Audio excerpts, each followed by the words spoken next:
দেবদাকে target করাটা একটা common ব্যাপার হয়ে গেছে সোশ্যাল মিডিয়াতে, সেটাই দেখতে পাচ্ছি।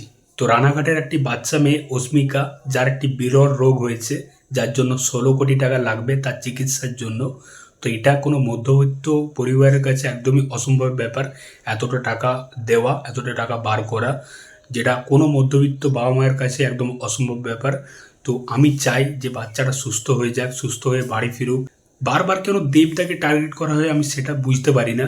তো আমি কালকে ফেসবুকে দেখলাম, মানে কয়েকজন যারা দেব হেটার্স আছে, আমার মনে হয় এরা দেব হেটার্স, দেবকেই স্পেশালি মানে টার্গেট করে।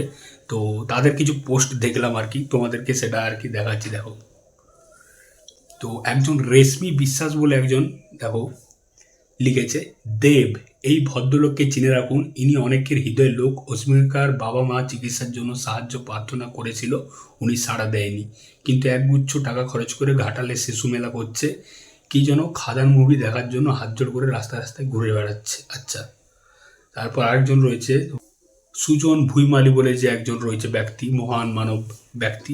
আচ্ছা, তিনিও লিখেছেন, দেব এই ভদ্রলোককে চিনে রাখুন। তো এই হচ্ছে ব্যাপার। এবার ব্যাপারটা হচ্ছে যে দেবদা রানাঘাটে একটা ইভেন্টে এসেছিল খাদানের সময়। সেই ইভেন্টে যে মানে অস্মিকার যারা মানে সুস্থতা কামনা করে, তারা একজন দেবের সাথে দেখা করেছিল। দেব বলেছিল আচ্ছা ঠিক আছে আমি দেখছি জিনিসটা। দেবদা কিন্তু একবারের জন্য কথা দেয়নি। এবার দেখো, সে কিন্তু সেলিব্রিটি এবং সেলিব্রিটিরা পারে সেই হেল্পটা করতে। দেবদা কিন্তু অনেক জায়গায় হেল্প করেওছে। করোনার টাইমে মানুষটা প্রচুর করেছে, প্রচুর পরিযায়ী শ্রমিককে কিন্তু বাংলায় ফিরে এনেছে। এই হচ্ছে মানুষের মানে জাত, এই হচ্ছে মানুষের ধর্ম। সত্যি বলতে, তুমি হাজারটা ভালো কাজ করো, কিন্তু একটা যদি খারাপ কাজ করো, ওই একটা খারাপ কাজই মানুষ দেখবে, হাজারটা ভালো কাজ তখন ভুলে যাবে। আজকে দেবদা যেটুকু আর্ন করছে, যেটুকু খাদান বক্স অফিস করছে, বা যে পর্যায়ে গেছে, সে কিন্তু নিজের দমে গেছে, সে কিন্তু নিজের দমে গেছে। আজকে যে মানুষটা চাকরি করে টাকা ইনকাম করছে, বা দেবদা যে সিনেমা করে টাকা ইনকাম করছে, যে মানুষটা রাজমিস্ত্রি করে টাকা ইনকাম করছে, তিনটা কিন্তু একদমই সমান আমার দিক থেকে। যে যেরকমভাবে পারছে টাকা ইনকাম করছে।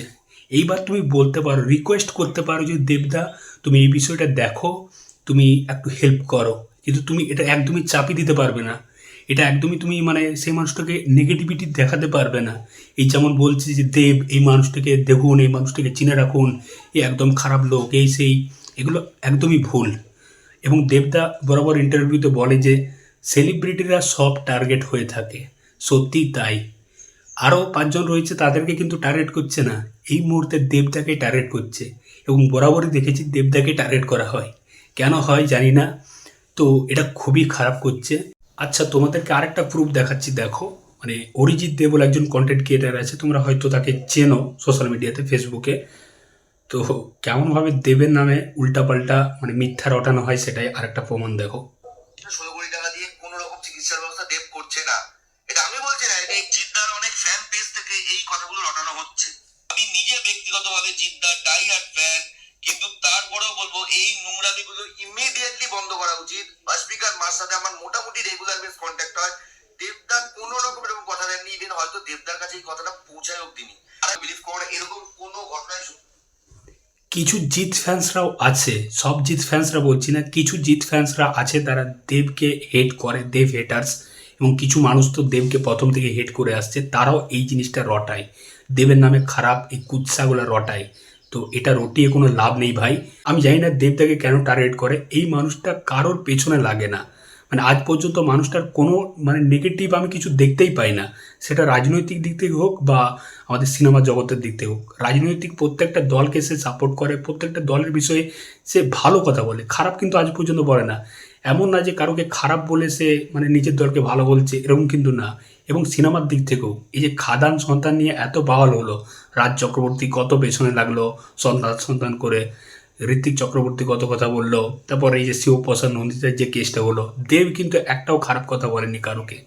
কেন এই মানুষটার পেছনে পড়ে থাকে আমি তো সেটাই খুঁজে পাই না ভাই। আমরা রিকোয়েস্ট করতে পারি যে দেবদা তুমি হেল্প করো বাচ্চা মেয়েটার, আমিও চাই বাচ্চা মেয়েটার হেল্প হোক, বাচ্চা মেয়েটা সুস্থ হয়ে যাক, তার বাবা মায়ের কাছে আসুক, আবার ভালো হয়ে যাক। কিন্তু আমরা রিকোয়েস্ট করতে পারি, আমরা এরকমভাবে চাপিয়ে দিতে পারি না, বলতে পারি না মানুষটা খারাপ।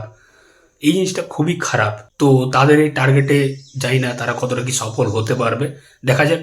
তো তোমাদের এই বিষয় নিয়ে কি মতামত অবশ্যই জানিও। চললাম, আবার দেখা হচ্ছে পরের ভিডিওতে।